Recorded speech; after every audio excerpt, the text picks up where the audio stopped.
এবং সেটা আমাদের কমিটমেন্ট। ক্যাম্পাসে প্রতি বছর যেভাবে আমাদের সেমিস্টার ফাইনাল হয়, যেভাবে আমাদের রেগুলার একাডেমিক অ্যাক্টিভিটি হয়, সেভাবে এই ডাকসুকে আমরা একাডেমিক ক্যালেন্ডারভুক্ত করবো ইনশাআল্লাহ।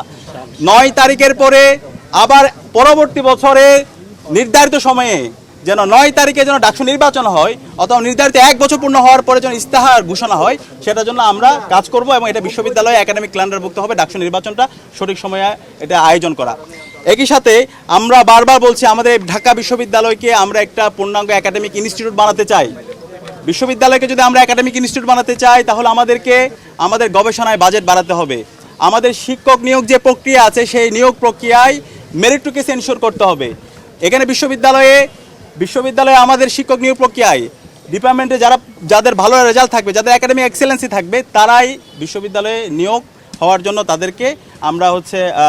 তাদেরকে নিয়োগ নেওয়া হবে। কিন্তু আমরা বিগত সময় দেখতে পেয়েছি বিভিন্ন পরিচয়ের কারণে দলীয় বিবেচনায় নিয়োগ হয়েছে। তো এই নিয়োগের কারণে আমাদের একাডেমিক যে এনভায়রনমেন্ট, সেই একাডেমিক এনভায়রনমেন্ট নষ্ট হয়েছে। এবং একই সাথে আমাদের যে গবেষণায় যে বাজেট, সেই বাজেটের কথা আমরা বারবার বলছি। একটি যদি পূর্ণাঙ্গ একাডেমিক ইনস্টিটিউট করতে চাই, অবশ্যই আমার গবেষণায় বাজেট বাড়াতে হবে, আমার লাইব্রেরি ফ্যাসিলিটিস বাড়াতে হবে। আমার যে লাইব্রেরিগুলো আছে, আজকে বিজনেস ফ্যাকাল্টি ই লাইব্রেরি এখন পর্যন্ত বন্ধ। আমাদের সায়েন্সের যে ল্যাবগুলো আছে, সেই ল্যাবগুলো খুবই জীর্ণ অবস্থায় আছে। 30 বছর, 35 বছর, 40 বছর আগের মেশিনগুলো এখন ওখানে পড়ে আছে। তো এইভাবে তো একটা বিশ্ববিদ্যালয় পরিচালনা হতে পারে না। একই সাথে আমাদের যে একাডেমিক মেইল আছে, সেই একাডেমিক মেইলের শুধু ভর্তি ছাড়া আর কোনো কাজ নাই। তো আমরা আমাদের একাডেমিক মেইল ব্যবহার করে শিক্ষার্থীরা যেন ঘরে বসে তার ভর্তির কাজ, তার একাডেমিক সামগ্রিক কাজ এবং একাডেমিক যে রিসোর্সগুলো আছে, সেই রিসোর্সগুলো যেন তারা ব্যবহার করতে পারে, সকল প্রিমিয়াম অ্যাপসগুলো যেন তারা ব্যবহার করতে পারে, সেই ব্যবস্থা আমরা করব।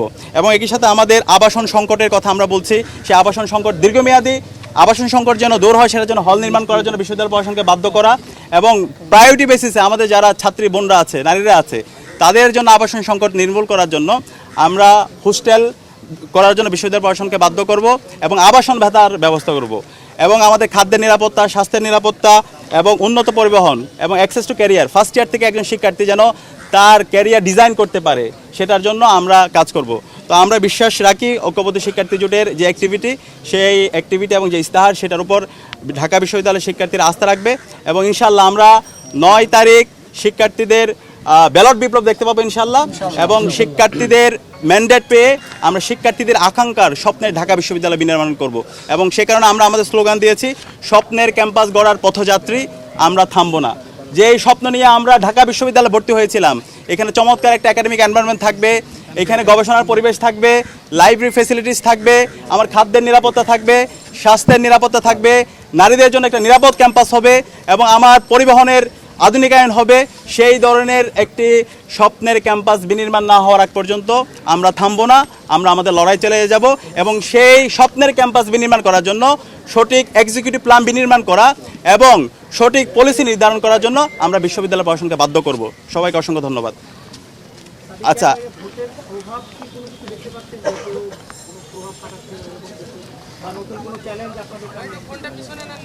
আমাদের অনেকগুলো কনসার্ন আছে। এর মধ্যে প্রথমত কনসার্ন হলো নির্বাচন কমিশনের তাদের যে অপেশাদারিত্ব আচরণ।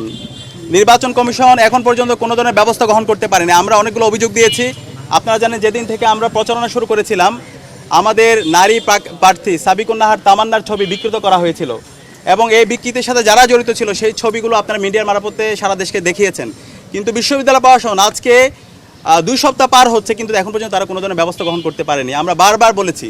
তো এই ব্যবস্থা গ্রহণ না করার কারণে কিন্তু পরবর্তীতে অনেকগুলো ঘটনা ঘটেছে এবং আমরা বিভিন্ন জায়গায় দেখতে পেয়েছি আমাদের বহিরাগত নিয়ে এসে বিশ্ববিদ্যালয়ে ক্যাম্পেইন করতে কিছু প্রার্থীদের।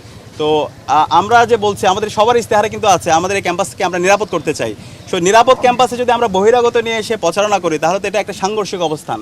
তো এরকম যারা করছেন এবং এদের বিরুদ্ধে বিশ্ববিদ্যালয় প্রশাসন যদি ব্যবস্থা গ্রহণ করতে না পারে এবং নারীদের বিরুদ্ধে যারা সাইবার বুলিং করছে, যারা হ্যারাসমেন্ট করছে, যারা স্লেট শেমিং করছে, তাদের বিরুদ্ধে যদি বিশ্ববিদ্যালয় প্রশাসন, নির্বাচন কমিশন যদি ব্যবস্থা গ্রহণ না করে, তাহলে একটি সুস্থ, ফ্রি, ফেয়ার, ক্রেডিবল ইলেকশন তারা কতটুকু আয়োজন করতে পারবে, সেটা নিয়ে আমরা আশঙ্কা অনুভব করছি।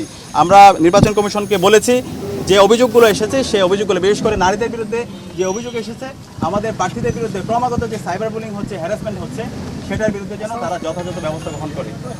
আর একই সাথে আমরা বলেছি আমাদের মাত্র 8টা সেন্টার। আপনারা জানেন বিশ্ববিদ্যালয় এবছর আমাদের ভোটার প্রায় 40,000-এর কাছাকাছি। তো এই 8টি সেন্টারে যদি আমরা আশা করছি এখানে এবার সর্বোচ্চ সংখ্যক আমাদের ভোটাররা ভোট দিতে আসবে ইনশাআল্লাহ, সর্বোচ্চ সংখ্যক ভোট কাস্ট হবে। কিন্তু যেই জায়গা কনজাস্টেড এরিয়ায়, যদি আমি বলি হচ্ছে আমাদের যেটা সেন্ট্রাল ফিল্ডে এখানে 3টা হলকে দেওয়া হয়েছে, জগন্নাথ হল, এরপর হলো জহু হল, SM হল, জিমনেশিয়ামের যে ছোট ইনডোর রুমটা আছে এখানে। তো ওই জায়গায় প্রায় 6000 ভোট। কিভাবে তারা কাজ করবে? খুবই কনজাস্টেড এরিয়া। কার্জন এরিয়ায় দেওয়া হয়েছে 3টা হল, শহীদুল্লাহ হল, FH হল, 21 হল, এবং এটির সাথে আবার সোফিয়া কামাল হলকে পাশে দেওয়া হয়েছে। প্রায় 10,000-এর মতো ভোটার।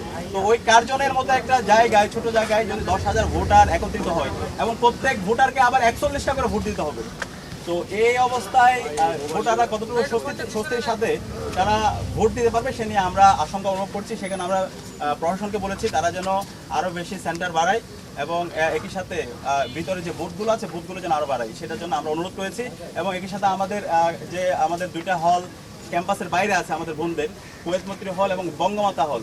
সেই বঙ্গমাতা এই 2টা হল আমাদের যারা ভোটার আছে তাদেরকে ঢাকা বিশ্ববিদ্যালয় ক্লাবে এসে ভোট দিতে হবে। তো এত দূরে এসে ভোট দেওয়া তাদের জন্য অনেক কঠিন হয়ে যাবে। তো আমরা বলেছিলাম সমাজ কল্যাণ ইনস্টিটিউট আছে, সেই সমাজ কল্যাণ ইনস্টিটিউটের জন্য তাদের জন্য ভোটের ব্যবস্থা করা হয়। তো এখন পর্যন্ত বিশ্ববিদ্যালয় প্রশাসন সে আগের অবস্থায় আছে। তো এই সব মিলিয়ে আমরা একটু উদ্বিগ্ন, ভোটাররা তারা যদি হচ্ছে ফ্রেন্ডলি একটা এনভায়রনমেন্ট না পায় এক্ষেত্রে তাদের জন্য ভোট দেওয়া অনেক কঠিন হয়ে যেতে পারে। সেখানে বিশ্ববিদ্যালয় প্রশাসন, নির্বাচন কমিশন আমরা আশা করব ভোটারদের জন্য একটি ফ্রেন্ডলি এনভায়রনমেন্ট এনশিওর করবে। একই সাথে আমরা যারা প্রার্থীরা আছি আমরা সবাই যেন আমাদের জায়গা থেকে দায়িত্বশীল আচরণ করি,